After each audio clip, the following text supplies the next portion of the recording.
പാലക്കാട് കിട്ടി, ഞങ്ങൾക്ക് കിട്ടി ആ വോട്ട്.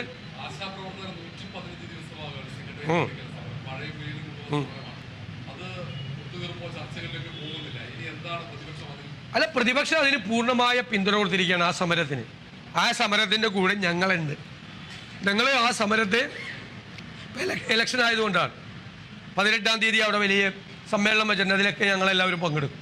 ഞങ്ങൾ പൂർണ്ണമായ പിന്തുണ ആ സമരത്തിനുണ്ടാവും. എന്നിട്ട് ഞങ്ങളുടെ പഞ്ചായത്തുകൾ, UDF ഭരിക്കുന്ന പഞ്ചായത്തുകൾ അവരുടെ ഇൻസെൻറ്റീവ് കൊടുക്കാൻ തീരുമാനിച്ചു. അതിന് പാരവയ്ക്കുകയാണ് ഇപ്പോൾ ഗവൺമെൻറ്. അവർക്ക് ഒരു പൈസ പോലും കിട്ടരുതെന്ന്. ഞങ്ങളുടെ പഞ്ചായത്തുകൾ അവർക്ക് പൈസ കൊടുക്കാൻ തീരുമാനിച്ചാൽ ഇവർക്കെന്താ, അതിനെ വരെ തടസ്സപ്പെടുത്തുകയാണ്.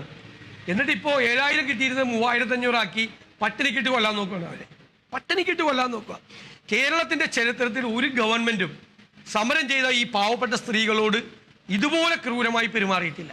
മുതലാളിമാർ പോലും, നമ്മുടെ സിനിമയിൽ പഴയ മുതലാളിമാരുണ്ടല്ലോ, സിനിമയിൽ കാണുന്ന ഒരു 30-40 വർഷം മുമ്പ് സിനിമയിൽ കാണുന്ന മുതലാളിമാർ പോലും ഇതുപോലെ പെരുമാറിയിട്ടില്ല. അതേപോലെയാണ് മുതലാളിത്ത മനോഭാവം സർക്കാരിന്. തീവ്ര വലതുപക്ഷ സർക്കാരാണിത്. ഇത് ലെഫ്റ്റ് അല്ല, തീവ്ര വലതുപക്ഷ സർക്കാർ. അതുകൊണ്ട് ഇടതുപക്ഷ മനസ്സുള്ള ഒരാളും ഇവരുടെ സ്ഥാനാർത്ഥിക്ക് ഇവിടെ വോട്ട് ചെയ്യില്ല, ഒരു സംശയമില്ല.